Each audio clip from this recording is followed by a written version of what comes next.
Tudo começa com um casal de estudantes do ensino médio sendo admirados por todos os outros colegas. Suzuki e Kazune são os mais populares da classe. Já o Sato se sente apenas um jovem estudante sem graça e comum. Ele queria poder viver uma vida extraordinária e fantástica, mas parece que ele só tem uma vida banal e sem grandes conquistas. Numa noite qualquer, após a aula, o Sato está esperando uma forte chuva passar para poder voltar para casa. Mas ao ir a uma espécie de estrutura onde os alunos deixam seus guarda-chuvas, ele percebe que alguém deve ter levado seu guarda-chuva, provavelmente por acidente. Mas ele acaba vendo um único guarda-chuva ali e fica confuso sobre se deve usar ele ou não, já que não é seu. Para sua própria surpresa, ele é abordado pela tal Suzune, que vem na sua direção e que tá prestes a sair da escola com seu guarda-chuva. E em seguida vem Kazuki. Acontece que aquele guarda-chuva que tava ali era do Kazuki e que tem a gentileza de convidar o Sato a ir com eles, aproveitando seu guarda-chuva, já que o Sato estava sem o seu. O Sato se surpreende com a gentileza de Kazuki e fica lisonjeado por poder acompanhar o casal no trajeto. Suzune também se mostra tão gentil para o Sato quanto Kazuki. Parece que agora ele tá com a bola toda, sendo um amigo do casal mais popular da escola. Ele faz questão de ressaltar sua surpresa a Kazuki, explicando que ele não imaginava que ele pudesse conversar com ele, já que ele só tinha visto Kazuki conversando com garotas. E Kazuki se explica, dizendo que ele apenas responde quando falam com ele. E Suzune aproveita para brincar com ele, apontando que isso significa que nenhum garoto fala com ele. Ele se impressiona com a ousadia dela falar isso, mas ela pede desculpas e de boa. E se em vez de só assistir, você pudesse viver dentro de um anime, não apenas ver as batalhas, mas lutar nelas, não só torcer pelos heróis, mas ser um deles. Em Realms of Pixel, cada pixel conta uma história, cada escolha molda seu destino e cada inimigo derrotado te aproxima da verdade oculta desse mundo. Mas não se engane, esse não é apenas um jogo idol RPG, é um universo cheio de mistério e desafios que vão testar suas habilidades. Cada cenário esconde segredos esperando para serem descobertos. E por trás de toda essa beleza, perigos espreitam a cada esquina. Criaturas sombrias, guerreiros lendários e forças desconhecidas vão desafiar cada passo seu.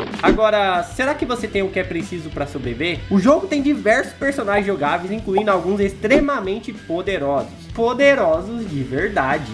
Se você gosta de combates rápidos e estilosos, a Miu e a Tomoe são escolhas perfeitas. A Miu é como uma sombra cortando a realidade, precisa, veloz e letal. Antes que o inimigo perceba, fios negros quase inquebráveis já envolvem ele, selando seu destino. Ela manipula teias sombrias com maestria, prendendo, cortando e dominando seus adversários com movimentos calculados. Seu controle sobre a magia da escuridão a torna imprevisível. Quando você percebe sua presença, já é tarde demais. Já Tomoe, por outro lado, é a tempestade inteira. Sua katana é uma extensão da sua fúria. Quando ela entra em combate, tudo ao redor treme. Cada investida é como um trovão rasgando o céu. Dizem que sua katana pode partir montanhas, e quando ela atinge o auge da sua fúria, nada pode parar ela. E isso é só o começo. O jogo tem uma grande variedade de personagens, cada um com seu estilo de combate único. Escolha seu herói e aprimore suas habilidades e monte estratégias para derrotar os inimigos mais brutais. Realms of Pixel é um RPG onde você pode aceitar missões, enfrentar chefes colossais e descobrir histórias que moldam seu destino. Suas decisões afetam diretamente o rumo da jornada. Além disso, o jogo traz modos competitivos PVP, desafios cooperativos PvE e minigames para diversificar sua experiência. E o melhor é que o jogo está disponível para celular e é simplesmente incrível. Então não perde tempo e baixe agora pelo link da descrição ou comentário fixado e garanta agora os heróis e skins especiais da colaboração antes que seja tarde demais. Zato aproveita para dizer que esperava que ela fosse um pouco menos acessível, e ela diz que não, falando que ela é só mais uma aluna comum. E Kazuki aproveita para expor sua discordância. Afinal, para ele, ela é uma aluna sem igual, é boa em tudo que faz, e ainda faz questão de dizer para ela que ela deveria se enxergar de uma forma mais positiva, e ela fala para ele não ser tão duro com ela. Antes que pareça que vai rolar um triângulo amoroso ou algo assim, para nossa surpresa o Zato aproveita para perguntar a eles se eles são mesmo namorado, e eles dizem que não. Ele explica ao Zato que estão sempre juntos porque ambos fazem parte do conselho estudantil, e o Zato fica constrangido por ter feito essa pergunta, mas Suzune conforta ele, e aí um portal luminoso se abre no chão logo abaixo dele, levando nossos amigos a outro mundo, um mundo mágico, onde eles ficam diante de um rei em um castelo. Suzune adorou ter sido levado para esse reino mágico, o que deixa o Zato meio surpreso, né, e parece que ele não gostou de ver esse lado dela não. E o rei chamado Vugast, que é o rei de Linger, tenta acalmar os três e pede perdão pela confusão, mas precisou convocar eles para uma missão. Eles vão ser heróis numa batalha contra o Rei dos Demônios, que tá ameaçando o reino. Num ato de desespero, o rei precisou ordenar uma ritual de invocação de heróis para ter ajuda contra o Rei dos Demônios. Infelizmente, o portal só leva os selecionados pro reino, mas não devolve eles pro seu próprio mundo. Kazuki se revolta por eles terem sido invocados sem sua permissão, e os guardas se preparam para qualquer tipo de retaliação da parte dele. E o Zato acalma os ânimos do Kazuki. E o rei fala que vai tentar descobrir uma forma de levar eles de volta ao seu mundo após a missão. Suzune pergunta ao rei como ele sabe que eles são grandes heróis sem nem conhecer eles. Nessa hora, a Elsie, uma jovem maga, ela explica que o círculo mágico de invocação de heróis é projetado para encontrar pessoas de grande talento. Elsie chama eles para medir suas habilidades mágicas através de uma bola de cristal mágica. E apesar de tudo, o Zato tá bem feliz por ser útil, já que a Elsie disse a ele que ele poderia usar magia mesmo sem ser o grande herói. Suzune é a primeira a usar uma bola de cristal. A bola tem uma cor amarela, o que segundo a Elsie indica afinidade com a magia do trovão. Já Kazuki faz a bola ficar branca, o que seria a magia da luz. E ao chegar a vez do Zato, a bola fica verde. Pra grande surpresa da Elsie, que fica completamente surpresa e desesperada. O Zato fica sem entender nada, né? Mas antes que a Elsie pudesse dar alguma resposta pra ele sobre isso, ela leva ele imediatamente até o rei, falando que a energia dele é verde. E o rei manda que o Zato seja afastado do castelo imediatamente. De repente surge uma mulher misteriosa no palácio de cabelos verdes. Ela vai até o rei perguntando se a invocação de heróis já foi feita. Ela se chama Rose e é a capitã da equipe de resgate do reino. Ela se convida eles a conhecer os heróis em outro cômodo. Enquanto isso, o rei diz ao Zato que vai decidir o que fazer com ele mais tarde. E aí o Zato pergunta o que quer dizer a energia dele. E Rose acaba ouvindo. E acaba falando ao rei que vai pegar o garoto emprestado. O rei ordena que a Elsie afaste o Zato dela. Elsie então faz uma magia envolvendo o Zato em uma bolha que leva ele pra fora do castelo. Mas Rose rapidamente vai atrás dele e desfaz a bolha, levando o garoto e garantindo ao rei que ele vai ser um grande usuário de magia da cura. Suzune e Kazuki ficam surpresos ao saber que o Zato foi levado do castelo. E Elsa explica a eles que o poder da magia do Zato é o da cura, e que usuários desse tipo da magia são incrivelmente raros. A Rose é um exemplo de usuária desse tipo, e Suzune pergunta qual é o problema disso. E ela explica que os métodos da Rose não são nada convencionais. Na moradia da Rose, o Zato é apresentado aos seus subordinados, homens com aparência ameaçadora, mas que não possuem magia. Ela fala que há apenas outros 2 usuários da cura da equipe de resgate, só que eles trabalham em outros lugares. O Zato tem um pouco de medo da Rose, e até pergunta se ele não poderia aprender com outra pessoa, mas ela fala que vai ser com ela mesmo e ponto final. Ele fica hospedado no quarto de um dos subordinados, que acaba zoando ele por ser um novo aluno da durona chefe Rose. No dia seguinte, o Zato acorda no seu novo lar. Pro azar dele, nada daquilo foi só um sonho, era tudo real. Aí ele recebe visita de Suzune e Kazune, e eles aparecem com seus mestres de magia, e também com uma princesa chamada Célia. E o Zato acalma seus amigos que estão preocupados, dizendo que tá tudo bem. E ele fala que tá ansioso pelo seu treinamento, pois assim ele vai ser útil a seus amigos. Rose aparece pro Zato para se certificar de que ele tá relaxado, e dá um diário para que ele possa registrar seu treinamento e anotar o que sente com eles. Em seguida pede para ele tomar seu café para depois começar seu treino. No seu primeiro dia de treinamento ele não faz quase nada, além de sentir no seu peito uma coisa quente. E a Rose explica para ele que isso é uma energia chamada mana, e para surpresa dela ele entende o que está escrito, apesar de não estar em japonês. A Rose explica que os selecionados para serem grandes heróis geralmente também recebem o poder da magia e da tradução, e ele precisa ler o livro para aprender mais sobre esse novo universo e tudo que contém nele. No segundo dia ele só precisava correr, no terceiro também, e faz isso até não aguentar mais. Mas a Rose sempre restaura ele com o poder da cura para que ele possa continuar. No quarto dia ele corre junto com os outros subordinados que ficam desafiando ele. E o fato da Rose ficar chamando ele de inseto não faz ele sentir muito melhor. No dia seguinte ele começa a ficar mais lento, mas ele percebe que começa a emanar dele a magia de cura para quando ele tá muito cansado e dolorido. A partir dos próximos dias a Rose começa a jogar o Zato para longe para que ele nunca pare de uma forma bem engraçada. O Zato começa a não sentir mais cansaço, e Rose não pega leve e continua a ser exigente com ele. Enquanto o Zato faz exercício de flexão, Rose explica que ele tá correndo muito assim porque ele tem que estar preparado para correr dos inimigos no campo de batalha, e também para salvar os seus amigos. Depois disso vem os exercícios de peso, e ao parar para comer, o Zato percebe que um dos subordinados comeu sua comida, o que deixa ele furioso. Enquanto ele corre para pegar ele, nem percebe que os pesos ainda estão no seu corpo. E olha só, o cara tá ficando bom. Quando Suzune, Kazuki e Cia chegam até o Zato, ele tá no treinamento com a Rose, pegando pesado, carregando grandes pedras nas costas. Fica todo mundo surpreso, ele parece outra pessoa. O mestre da Suzune Kazuki fica enchendo o saco da Rose por causa dos seus métodos, mas ela pede pra ele deixar ela em paz. Ela fala que o Zato vai ser seu braço direito, enquanto os dois discutem e os jovens vão pra outro canto conversar. E o Zato aproveita pra perguntar pros demais quem é a mocinha que tá com ele. Quando dizem que é a filha do rei, ele só falta ter um treco e pede perdão por ter falado sobre ela de uma forma tão banal. Só que ela fala que ele pode tratar ela como qualquer pessoa. Ela apresenta uma comida bem gostosa pra eles. E Kazuki fala sobre seus treinos, destacando que seus professores são rígidos, mas cuidadosos. E o Zato pensa que o mesmo não pode se dizer pra Rose. Suzune aproveita pra ver o abdômen do Zato e pede pra tocar neles, que deixa ele totalmente sem graça. Danadinha ela, hein? Kazuki pergunta pro Zato se o treino tá muito puxado. E ele fala que sim, tá bem puxado. Ele pensou até em desistir, mas acha que tá se acostumando e ficando mais forte. O subordinado da Rose, que tinha comido a comida do Zato, vai até ele com uma nova refeição que ele faz questão de pegar pra ele, mas faz isso se achando por ter feito isso. E isso deixa o Zato mais furioso ainda. Os dois começam a cair na porrada e os outros estranham a cena. E depois acabam enxergando aquilo como algo que faz parte do que o Zato é agora, por mais doido que isso possa parecer. Ao ir dormir naquela noite, o Zato reflete sobre sua nova condição.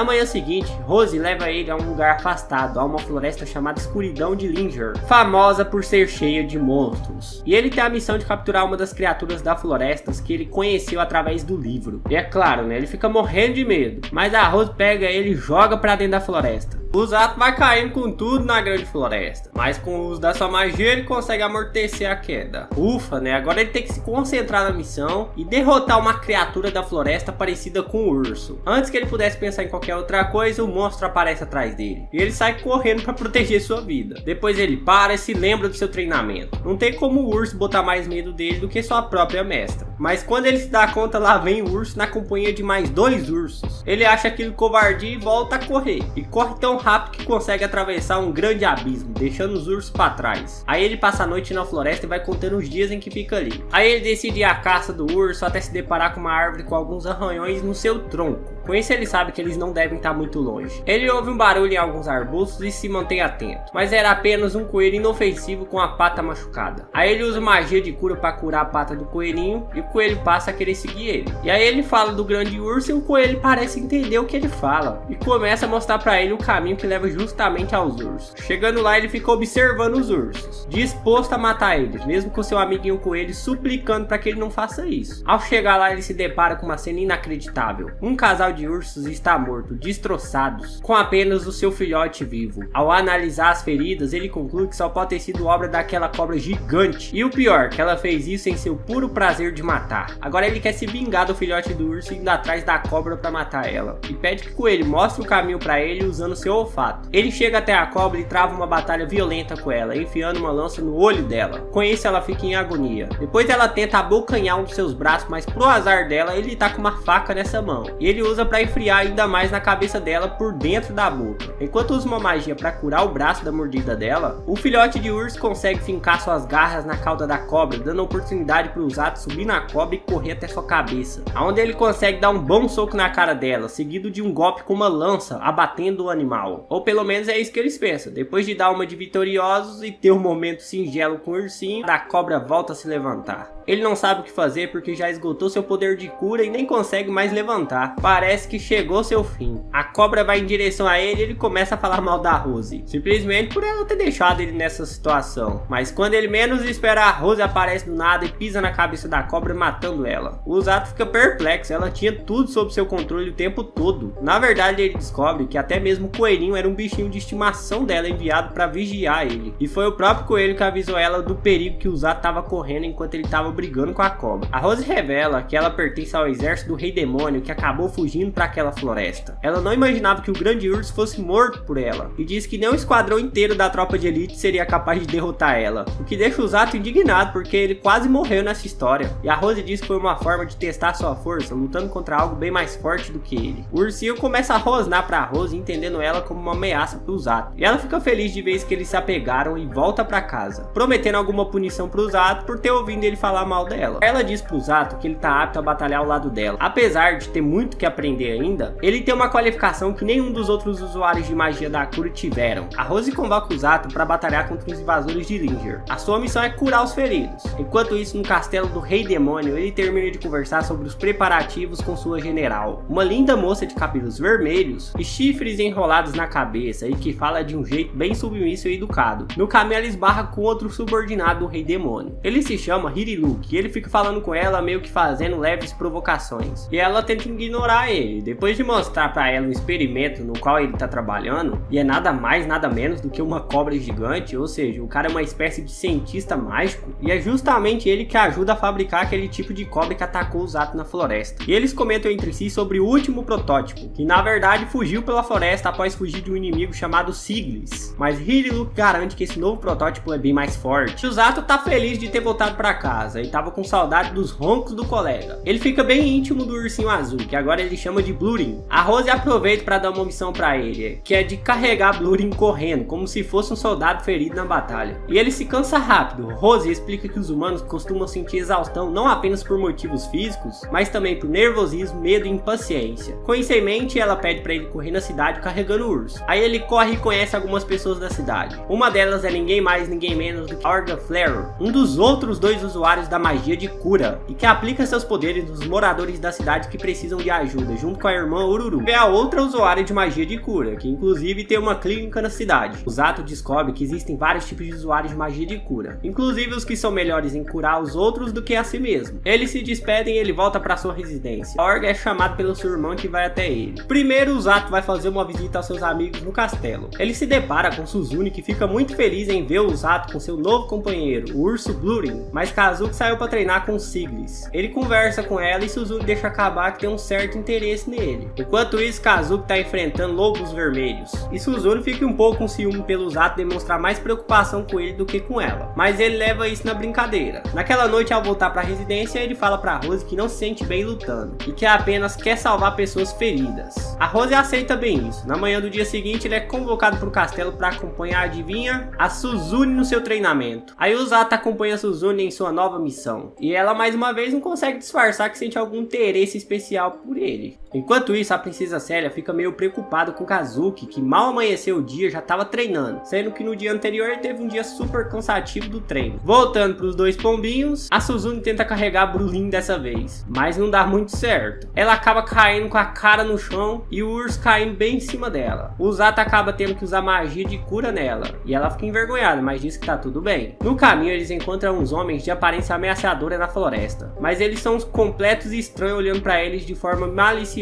E eles estão armados, o que não chega a assustar tanto assim o Zato, e deixa a Suzune empolgada por estar vendo supostos bandidos a quem ela vai enfrentar numa missão. Quando os bandidos vê o ursão, eles recuam com medo, mas acabam vendo que é só um filhote e voltam a se encher de coragem e malícia. Aí os caras avançam, mas antes que eles consigam chegar perto do Zato e Suzune, ela usa seu poder de raios neles, o que ajuda muito. Mas do nada, no meio da floresta, começa a vir o que parece ser um bando de javali vermelhos. E para se defender deles, Suzune usa sua magia de raios abatendo alguns deles. E até o Blurin defende eles caindo em cima de alguns javalis. Mas não é o bastante. Na tentativa de driblar o bando, o Zato acaba apanhando Suzune e caindo com ela no riacho. Eles chegam a cair numa cachoeira, até que eles vão parar em uma outra parte da floresta. O Zato cura uma ferida no rosto da Suzune, resultante da queda. Depois eles procuram um lugar para se abrigar. E ele percebe que ele tá no mesmo lugar em que a Rose jogou ele para capturar o grande urso. Aí eles acham uma caverna para ficar, e o Zato faz a Suzune usar seus poderes para matar peixes no lago. Aí eles vão comer na caverna e o Zato tira a blusa para sentir o calor da fogueira. E Suzune fica de costas para que ele fique mais à vontade. Só que ela não se contém e vira um pouco o rosto para olhar o corpo dele. Isso até que algo distrai eles. Começa a surgir nas cavernas algumas criaturinhas, os Venom Monkeys, como apontado pelo Zato. Conhece eles por causa do livro que ele leu da Rose, mas pela primeira vez está vendo alguns pessoalmente. A Suzune fica tão admirada com os bichinhos que acaba se deixando de ser picada por um deles, pro susto do Zato, que usa imediatamente sua magia de cura nela. Enquanto isso, no castelo, Kazuki e Célia retornam ao rei e percebem que Suzune e o Zato não estão no palácio. Ele fica preocupado e faz questão de ir atrás atrás deles. Só que ele interrompe Kazuki e diz que o Zato tá com a Suzune, então tá tudo bem. Enquanto isso, na caverna, os dois se preparam pra dormir. O Zato agradece mais uma vez pela fogueira e ressalta que é muito bom estar com ela. Ela fica um pouco chateada porque ele só tá falando isso porque ela é útil com seus poderes. E ele explica que não, que só tá sendo muito grato a ela. Com isso, ela deixa pra lá e os dois resolvem dormir em turnos individuais, por um acaso de alguma coisa perigosa acontecer. Antes de dormir, ela puxa um assunto, perguntando se ele sente saudade do seu antigo mundo e se quer voltar. Ele diz que não e ela também. Nesse mundo ele tem mais liberdade e se sente mais útil pros outros desse mundo. E fala que ela é mais acessível do que no outro mundo, e ela não gosta muito do comentário, dizendo que ele é duro na forma de como julga. Ela aproveita pra dizer que gostaria de ter algo mais profundo com ele, e ele fica envergonhado e vai dormir, e ela percebe a vergonha dele sorrindo. No dia seguinte eles são encontrados pelo Kazuki e Blurin, e a Suzune acredita que ele sentiu o cheiro deles, e assim eles partem felizes da floresta. O rei pergunta ao Zato como ele tá, e ele responde que tá indo bem. De fato, aquilo não foi nada perto do perrengue que ele passou com a Rose, e por muito pouco não deixa escapar falar algo que pudesse colocar a Rose em maus lençóis perante o rei, pelos seus métodos não ser nada convencionais. O rei dispensa ele e Suzune. No caminho eles comentam entre si sobre uma certa tensão no ar do salão.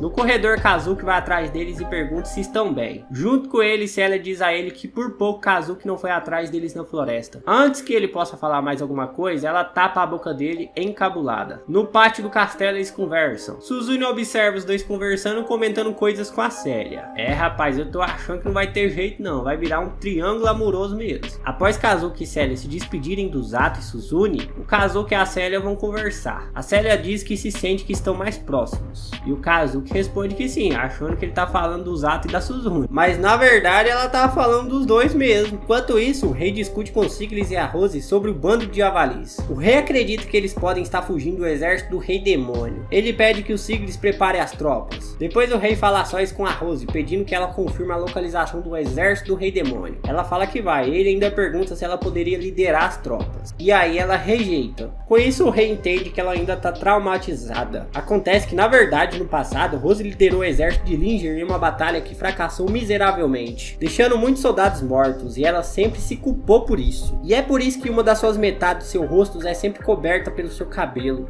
Ela esconde uma cicatriz, enfim, por isso ela criou a equipe de resgate para ajudar a salvar vidas ao invés de liderar as lutas. O rei pergunta se ela já não tem atingido esse objetivo, e ela fala que não é só esse o seu objetivo, mas também que é um subordinado que não morra, e o treinamento do Zato é justamente para isso. Aí o Zato recebe uma carta da Rose em que ela avisa que ele não vai ter treino no dia seguinte, e também pede para ele entregar uma outra carta no endereço. O comandante do exército do rei demônio tem muitos atritos com o cavaleiro negro, e não trata ela com devida cortesia. A Rose aparece destruindo a estrutura que o exército do rei demônio estava fazendo para invadir o reino de Linger. O endereço para qual a Rose tinha mandado o Zato era justamente a clínica dos dois irmãos Fleur, depois de ter sido gentilmente recebido pela Ururu, que ao contrário do irmão, Ururu é melhor curar a si mesmo do que aos outros. Através dela, o Zato ficou sabendo que os motivos que levaram os dois a sair da equipe de resgate foi que a Rose era muito mais dura com eles, chegando ao fanatismo. De repente, o homem chama a Orga, pedindo sua ajuda para curar pessoas que caíram de um telhado. A Orga percebe que o Zato ficou inseguro em conseguir curar alguém com aquele tipo de ferimento, já que ele só tinha curado ferimentos leves até então, e pede para ele confiar em si mesmo, assim como a Rose confia nele. Com isso ele dá seu melhor e a cura é um sucesso. E aí ele se despede dos irmãos, que até convida eles para ajudar na clínica de vez em quando. E depois que ele sai, a Orga comenta com a Ururu sobre o conteúdo da carta da Rose, que fala de uma guerra que está se aproximando. E no caminho de volta, o Zato acaba se esbarrando uma menina com orelhas pontudas, e ela tem poder de visões proféticas. Através dela, ela vê o que parece a morte do exército de Linger.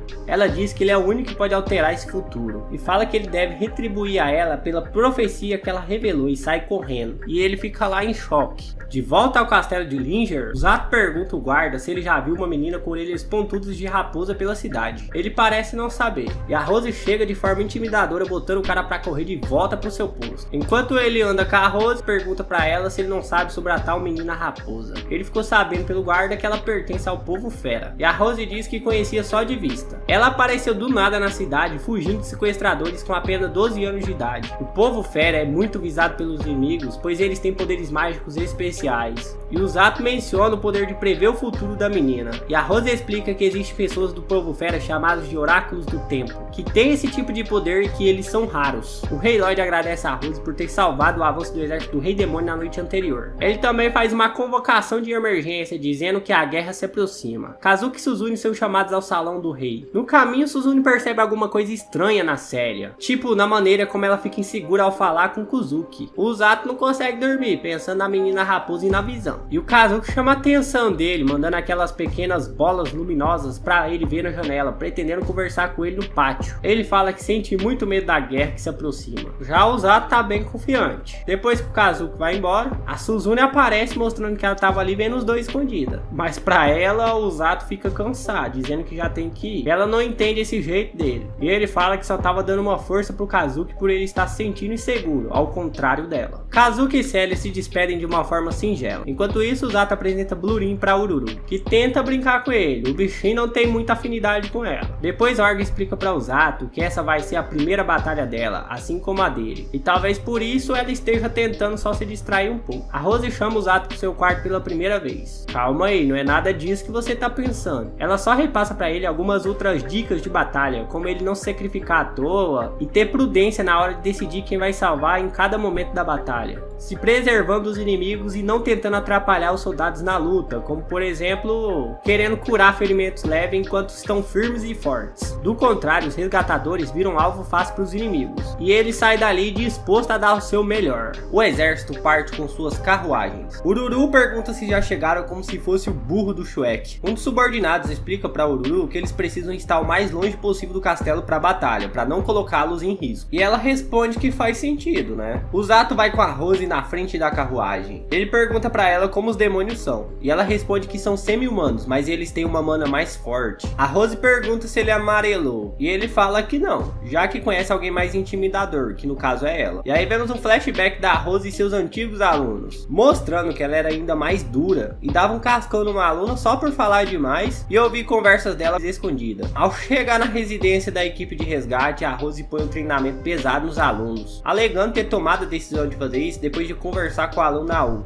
E todos os alunos ficam pistola com ela. E aí a Rose vai embora ali deixando eles brigarem. E olha que a U é a vice dos alunos. O Rei Lloyd pede pra Rose verificar os motivos das últimas invasões que vem acontecendo no reino. A Rose e seus subordinados alunos fazem um acampamento. Pra surpresa da U, todos parecem ouvir seus conselhos sobre pra onde devem seguir. E eles se revezam em turnos pra dormir. Mas a U não consegue dormir e a Rose também. As duas começam a conversar. A U pergunta por que ela escolheu pra ser vice-líder, já que ela não tem nada de especial e é mediana se comparado com os outros alunos da unidade. Seu trabalho é fazer coisas de segunda categoria, como escrever relatórios e enviar solicitações de equipamentos. E a Rose responde que alguém tem que fazer isso. E ela ainda fala que nunca recebeu reclamações ou identificou erros da parte dela nisso. Então significa que ela lida bem com as coisas. E que se continuar mostrando competente assim, um dia pode passar a posição de líder para ela no futuro. Ao ouvir isso, a garota só falta ter um treco. E a Rose fala que um dia ela não vai poder mais liderar aquela unidade, porque haverão outras. A U lembra de uma época que era teimosa e não ouvia seus mestres. E a Rose foi quem conseguiu meter juízo nela. E aí do nada a U percebe que os colegas estavam acordados ouvindo toda essa conversa. Eles ficam tratando ela de forma fofa, dizendo que ela se preocupa demais com as coisas, que eles confiam nela. E ela briga com eles por deixarem ela com vergonha. No dia seguinte eles descobrem manchas de sangue na floresta, o que indica a presença de alguém que está caçando animais. A Rose e seus alunos se deparam com uma tropa de demônios. A Rose tenta conseguir uma trégua por um momento, mas os demônios não aceitam se retirar dali. Então ela e o líder dos demônios vão pro fight, enquanto os alunos lidam com o exército do demônio. Com sua grande agilidade e velocidade, a Rose consegue empurrar o líder demônio, fazendo ele se chocar contra as árvores, mesmo com seus poderes de manipulação de vento. Aí ele lança círculos luminosos cortantes na direção dela e ela consegue driblar todos. Ela chega a levantar umas árvores e jogar em cima dele, e mesmo assim o bichão sai ileso. Aí ele encurrala ela com um campo de força feito de lâminas de vento, mas pra surpresa dele, ela consegue sair de dentro do campo. Com isso ela é cortada pelas lâminas e usa seu poder de cura para sair sem as feridas. E aí eles partem para mais um round. Para surpresa dela, o general do exército do demônio adota uma estratégia absurda e imprevisível. Ele usa uma maldição presente na sua espada para fazer com que todos os subordinados se deixem ser atravessados pelas espadas dos subordinados da Rose. Ao fazer isso, os subordinados da Rose se sentem vitoriosos por um tempo. Em seguida, percebe que não conseguem mais retirar suas espadas do corpo dos abatidos, ficando vulneráveis aos ataques com o martelo martelo vindo de outra mão dos demônios, levando todos eles à morte. Uma outra característica dessa espada demoníaca é que ela tira o poder de mana da Rose, impedindo que ela possa usar magia de cura neles. Prestes também a ser morta pelo líder demônio, ela é salva por Au, que se coloca na frente dela, levando o golpe da espada e morrendo bem na frente da sua mestra. Isso traumatiza ela e deixa ela em desespero ao ver seu exército morto. Agora, com a sede de vingança, ela duela com o general demônio, dando vários golpes e finalmente atravessando ele com sua espada, fazendo ele ficar preso no tronco de uma árvore. Mas ele não chega a morrer, pelo menos não imediatamente. Do nada aparece uma subordinada dele que havia ficado apenas de vigia, e ela é ninguém mais, ninguém menos do que a comandante demônio, que vemos planejar a futura invasão do reino de Linger. A Rose tá tão arrasada e surpresa em ver ela, que acaba se lembrando da sua própria subordinada chamada Au, e aí ela deixa ela levar o demônio com ela. Ao voltar ao castelo, a Rose suplica ao Rei Lloyd que tire ela do cargo de comandante do exército. Saindo do castelo e andando pela cidade, ela se depara com alguns moradores parentes dos subordinados que morreram, que agradecem ela por ter acolhido e restaurado a personalidade dos seus filhos. A culpa que ela sente é tão grande que ela abdicou de tudo e fica sozinha, sem fazer nada, quase desistindo até mesmo de viver. Quando Siglis vai visitar ela, ela deixa escapar que a morte seria uma opção. Ele não aguenta ouvir esse absurdo e pega ela pela blusa, e repara que as feridas da espada demoníaca estão começando a cicatrizar. Ela explica que foi uma maldição temporária, então ele pergunta por que ela não usa uma magia para curar seu olho direito, e ela fala que vai deixar seu olho ferido porque não quer se esquecer nunca do que aconteceu.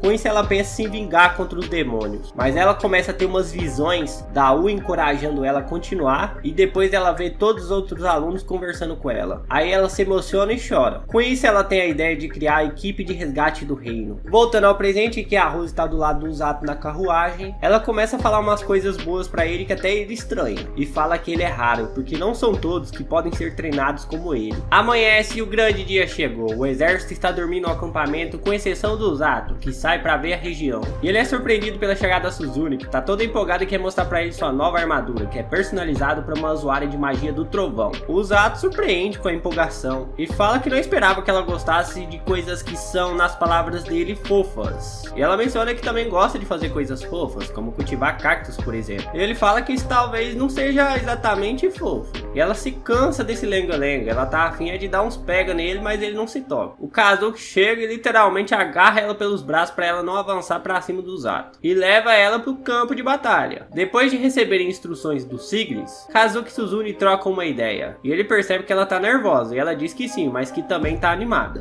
E ele percebe que ela tá bem diferente de como era no velho mundo. O exército inimigo se aproxima, todos ficam a postos. Os usuários de magia lançam as magias, mas parece que tudo não passava de uma ilusão. Não tem ninguém realmente ali. Quando eles se viram pro seu lado esquerdo, percebem que o exército está vindo de outra direção. Um bom truque para desviar sua atenção. O exército de Linger se prepara. A Rose orienta seus subordinados e manda eles pro campo de batalha. O Zato se preocupa com Kazuki e Suzune, mas Aruru diz para ele se preocupar consigo mesmo. Antes que ele possa falar mais alguma coisa, os primeiros soldados feridos já começam a aparecer. O Zato, Org e Ururu começam a curar os soldados. A soldada fala de uma forma muito abatida sobre uma cobra gigante, e o Zato logo se lembra do monstro que ele enfrentou. Vemos a cobra estraçalhando alguns soldados, e a uma certa distância o cavaleiro negro do exército do demônio observa tudo. Ele é acertado por um soldado de Linger que atravessa sua espada nele, mas o cavaleiro negro nem parece ter sentido nada, e além disso ainda consegue aparentemente ferir o soldado. O soldado fica perplexo e tenta avisar os demais, rastejando pelo chão. O cavaleiro negro se prepara para matar ele, mas antes que ele possa morrer, alguém vem com tudo e pega o soldado, levando ele para longe. A Rose parte para o campo de batalha junto com o Zato. No caminho ela diz para o Zato que um dos soldados chamado Alec contou para ela que lá no campo tem um cavaleiro inimigo de armadura preta. O Zato parece lembrar daquela visão profética quando ouve isso, onde também conseguia ver um cavaleiro de armadura preta. A Rose completa dizendo que o tal cavaleiro parece ter uma magia muito poderosa, e ainda dá um último conselho a ele, pois fica incomodada ao perceber que não seria capaz de matar ninguém, e sim apenas de salvar os soldados do reino. E o conselho, bem, não dá pra saber, porque ela simplesmente só coloca a mão na testa dele e não diz nada. Mas o que ela disse, ele entendeu e gostou da ideia. Depois disso, o Zato salva um jovem soldado no campo de batalha que estava prestes a ser deceptado pela espada do inimigo. Enquanto isso, Suzune e Kazuki estão cara a cara com o cavaleiro negro. Vários soldados fincam suas espadas nele. A Suzune falou pra eles não ir, mas não deu nem tempo. Mas ela pressentiu algo diferente nele, e ele não demonstra nenhuma reação reação aos golpes que levou. Depois disso, soldados que atacaram ele começam a sangrar e morrem, como se o golpe que eles deram tivesse sido neles. Aí a Suzune pensa um pouco e o Kazuki tenta dar um ataque com sua magia nele, mas a Suzune empurra ele para a magia não atingir o Cavaleiro Negro, pegando apenas no ombro dele. O Kazuki não entende nada e ela explica que entendeu que a armadura dele reflete os golpes dos adversários neles mesmos. Dito e feito, não demora muito, o Kazuki sente no ombro dele a ferida. Enquanto isso, o Zato tá correndo procurando mais feridos, mas ele é pego de surpresa pelas visões que vêm na sua mente do nada, deixando ele confuso e distraído. Por pouco, um soldado não consegue matar ele. Ele foi salvo pelo soldado que ele mesmo curou antes. Voltando a Suzune, ela trama uma estratégia com Kazuki. Eles dão golpes não muito fortes para testar o comportamento da magia diabólica do Cavaleiro Negro, e ela percebe que alguns ferimentos refletem neles, mas um em especial não refletiu, um grande corte nas costas dele, e ela conclui que ele só reflete aquilo que ele consegue ver. Então ela pede pro Kazuki tentar de novo com ela. A Suzune usa uma magia de trovão para se deslocar rapidamente, e o Kazuki usa uma magia para distrair o Cavaleiro Negro, criando uma luz forte para incomodar a visão dele, enquanto a Suzune enfia a espada nas costas dele. O Cavaleiro Negro parece ter sido fatalmente ferido. A Suzune ordena que o Kazuki ataque ele agora, mas antes que ele consiga encostar sua espada nele, o Cavaleiro Negro atravessa sua espada no rapaz e reflete o golpe da Suzune nela mesma, mostrando que não, ele não só reflete os ataques que ele consegue ver, ele reflete qualquer tipo de ataque, dependendo apenas da vontade dele em refletir. O motivo que fez o arranhão nas costas dele não ter sido refletido foi que ele não desejou refletir de propósito, só para ver o que eles iam fazer em seguida, e o Cavaleiro Negro enganou a Suzune. Enquanto isso, o Zato corre até eles. A Suzune cai no chão, o Cavaleiro Negro se prepara para dar o golpe final. Do nada, o Zato vem veloz como Flash e usa a própria magia para dar um soco bem dado na cabeça do Cavaleiro, que vai ao chão totalmente despreparado para aquele golpe. O Zato consegue usar essa magia de cura para curar os ferimentos da Suzune e Kazuki. Ele carrega eles e vai com tudo correndo, passando pelos soldados, demônios e driblando todo mundo. E continua usando a magia de cura nos amigos enquanto corre, até que eles melhoram completamente. Uma coisa interessante que a Suzune percebe é que quando o Cavaleiro Negro se levantou depois de receber o soco do Zato, seu capacete se rompeu, revelando um pouco do rosto do Cavaleiro, ou melhor, da Cavaleira. Se o que antes era suspeito pela voz, agora é evidente. O Cavaleiro Negro é uma mulher demônio, e ela tá com sede de vingança por ter levado o golpe surpresa do Zato, e acabou que não refletiu nele. Ela fica sem entender como isso é possível. A Suzune diz que acha que a armadura deve ter sido feita de mana, e o Zato deixa eles e vai partir pra porrada com a Cavaleira. Ela tenta desferir vários golpes usando tentáculos feitos a partir da armadura dela pra ferir o Zato, e a Suzune entende que como ele tá envolto de magia de cura, quando ele dá seus golpes ele não sente nada porque é curado automaticamente com a magia, ou seja, a magia de cura é um ponto fraco do tipo da magia da Cavaleira. Suzune e Kazuki agradecem o Zato, e ela vai com Kazuki pra linha de frente acabar com a cobra gigante e com o que resta do exército do demônio. A Rose chega e pergunta o Zato sobre a situação, ele conta tudo a ela, e ela vê que o Zato dominou bem a situação, usando soco não letal com magia de cura que não mata ele, mas deixa o oponente desacordado. Depois disso, o Zato também vai pra linha de frente curar os soldados envenenados pela cobra. Suzune e Kazuki com seus poderes conseguem matar a cobra. O exército demoníaco começa a recuar, e a Rose fala com o Zato, pela primeira vez se permite ser agradável, dizendo que ele fez um bom trabalho e que ninguém teria conseguido vencer aquela batalha tão rápido sem ele. Ele se emociona, e um filme de tudo que ele viveu em Niger passa pela sua cabeça. De repente, ele parece ficar com a vista embaçada e desmaia. A Rose segura ele e entende que ele perdeu a mana e precisa descansar. Depois da derrota do exército do demônio, o reino de Linger saúda e parabeniza o Zato em peso. Alguns soldados até querem que ele faça parte do exército do reino. O rei Lloyd manda chamar o Zato em sua sala. Chegando lá, ele pede para que ele vai falar com a Cavaleira Negra que tá presa. Eles estão interrogando ela para conseguir informações sobre o exército demônio. No geral, ela tem cooperado no interrogatório, mas Siglis aponta que ela tem resistido em cooperar com algumas informações essenciais sobre qual é a linhagem mágica dos comandantes e seus poderes. Ela diz que só cooperaria com uma condição, que era ver o Zato. Suzune e Siglis escoltam o Zato até a sala da Cavaleira Negra. No caminho, a Suzune se mostra bem preocupada com a possibilidade da Cavaleira tentar algo contra ele. Caso isso aconteça, ela tá pronta para proteger ele. O Zato se pergunta como conseguiu derrotar a Cavaleira, e Siglis explica que a Cavaleira tem afinidade com a magia das trevas e parece que essa magia é anulada pela magia da cura. Ele fica pensativo e se pergunta se a magia de cura que ele estava usando em cada soco também foi cancelada, e Siglis acha que sim. O Zato se preocupa e pergunta se ela recebeu tratamento pelas suas feridas, e ele responde que não, ela se cobriu com a armadura logo depois de recuperar a consciência. E aí ele fica preocupado, né, pois ela deve estar com muitas dores fortes no corpo. Ele pede para entrar na sala e, apesar de surpresa, o guarda deixa. Ela só queria olhar para o cara que deixou ela naquele estado. Ele insiste em usar seu poder de magia de cura nela. Ao fazer isso, ele também desfaz toda a armadura negra dela. E ela fica com uma sensação tão boa ao sentir a mão do Zato que segura a mão dele. Quando termina de curar, ele gentilmente, meio sem graça, avisa que ela já pode deixar a mão dele livre. E ela pede para ele ficar lá mais um pouco, porque a sensação que ela tá tendo agora é algo que ela nunca teve antes. E a Suzune fica meio com ciúme olhando tudo isso. No dia seguinte, Rose coloca o Zato numa nova série de treinamentos. Logo o exército do demônio vai atacar de novo e ele tem que estar preparado para o pior. O Zato reconhece que ainda precisa aprender novas coisas. Por exemplo, ele não consegue curar doenças ainda. E a Rose diz que ele ainda tem muitas etapas até chegar nisso, que é impossível para ele agora. Ele pergunta se vai ter mais treinamento físico e ela responde que não, que a resistência dele já tá no bom nível. Nessa nova fase, ela quer que ele aprenda a não depender da magia de cura em batalhas e quer que ele consiga desviar dos golpes. Aí ela finge entender que ele quer algo mais perigoso e joga ele com tudo no meio da floresta. Ao acordar na floresta, ele pensa que teve um sonho. Pro azar dele, não. A Rose tá ali pertinho para continuar arrancando o couro dele. Depois ele conta sobre tudo que tá passando por alguém. E essa pessoa é a Cavaleira Negra. Ele tá do lado de fora batendo um papinho com a mulher demônio. Ela pergunta por que raios ele tá ali falando com uma prisioneira. Ele responde só que tá desocupado, porque a capitã teve algo para fazer e ficou de folga o dia todo. E ele queria saber como ela estava ali dentro daquela cela. Ele pergunta o que ela pretende fazer dali pra frente, e ela responde que não cabe a ela decidir isso. E ela volta a materializar a armadura negra. É mais uma forma de se esconder dos olhares alheios. Ela pede pra ele ir embora e ele vai. O Rei Lloyd chama a Rose e pede algo pra ela. Enquanto isso, o Zato se lembra de tudo que passou na batalha. O Kazuki tá treinando no pátio do castelo enquanto a princesa Célia fica vigiando ele. E aí ele conversa com o Zato sobre o que aconteceu entre ele e a Cavaleira. E o Zato quis desconversar e diz que eles não devem levar a sério tudo o que a Suzune fala. A Célia diz que o rei ficou muito grato pelas informações que o Zato conseguiu dela e agradeceu por ele ter salvado eles na batalha. O Kazuki reforça que se não fosse o Zato, ele já teria bem morrido, né? E a Cavaleira Negra recebe a visita da Rose, que foi a pedido do Rei Lloyd. É a primeira vez que as duas ficam de cara a cara desde que a Cavaleira acordou. A Rose tá com uma expressão maliciosa e explica pra ela que ela tem duas escolhas: passar o resto do dia na prisão ou se tornar um demônio melhor. Isso através do treinamento dela. A Rose coloca na Cavaleira uma ferramenta mágica que sela a mana dela, fazendo a armadura negra dela se desfazer. Antes que a Cavaleira possa fazer a escolha, a Rose já decidiu por ela. Ela vai ser sua nova subordinada e não aceita um não como resposta. O Zato se surpreende ao ver a Rose levando a Cavaleira até a resistência da equipe de resgate do reino. Aí a Rose chama o Zato pro seu escritório e anuncia que o Rei Lloyd conversou com ela e tomou a decisão de fazer uma aliança com outros reinos para conter o avanço do exército do Rei Demônio. Ele escolheu representantes para entregar cartas da solicitação para esses reinos, que no caso é a Suzune, o Kazuki e o Zato. Enfim, na cidade ele vira celebridade por ter sido um grande herói na batalha. E enquanto tá falando com os habitantes e agradecendo o carinho deles, acaba esbarrando no caminho com a Suzune, que ainda tá caidinha por ele e não se toca, né? Enquanto tá falando com a Suzune, ele vê por ali a menina raposa e vai correndo atrás dela. Ele pega ela e ela diz que tava esperando por ele. Agora é hora dele devolver o favor a ela, porque ela precisa dele para fazer uma cura e salvar a mãe dela. A Suzune fica encantada com a fofura da garota com orelhas de raposa e fica querendo fazer uns carinhos nela. A garota ignora ela e pede ajuda pro Zato e diz que ele é o único que pode ajudar. Ela se apresenta e seu nome é Amako. Ela é uma raposa do povo fera e pede para eles se retirarem dali para evitar que as pessoas fiquem olhando enquanto conversam. Enquanto isso, a ex-Cavaleira Negra pena nas mãos da Rose. Ela sai cansada e a Rose tá arrancando o couro dela, fazendo ela correr ainda mais. O Zato e a Suzune estão com a Mako na residência da equipe de resgate. O Zato pergunta pra Mako se tudo bem a presença da Suzune ali. Ela fala que tá ok, fazer o que, né? Ela tem certeza de que um grande herói guardaria o segredo dela e fala que sabe quem eles são. E aí o Zato perguntou pra ela sobre por que ela mostrou a visão pra ele. E a Mako diz que não teve escolhas, pois senão os heróis e o reino cairiam. Ela explica que tem esse poder de prever o futuro e que ela teve essa visão há 1 ano e não podia abandonar as pessoas que cuidaram dela ali. Ela saiu do território do povo fera para encontrar um usuário de magia de cura. Ela explica que a mãe dela não abre os olhos há muito tempo. Ela veio procurar alguém no reino deles porque os humanos podem nascer com a magia de cura, mas em nenhum país ela encontrou ajuda. E a Suzune pergunta sobre a Rose, e a Mako diz que sentiu que ela não ajudaria por conta do seu jeito assustador, e também porque teve uma visão em que ela se recusava a ajudar. Já o Zato é diferente, ela sabia que podia contar com ele. Aí o Zato aceita ajudar ela, e vai aproveitar as viagens para entregar as cartas às nações para passar pelo território do povo fera. Ele conta tudo a Rose, e ela fala que ele vai ter que contar tudo ao Rei Lloyd. E justamente pois os oráculos do tempo como a Mako costumam ter previsões sobre o futuro e contar o que vem ao povo fera. E se um deles acabar no reino de Linger, isso poderia levar à guerra com o território do povo fera. A Cavaleira Negra ainda continua sendo antissocial com a equipe de resgate,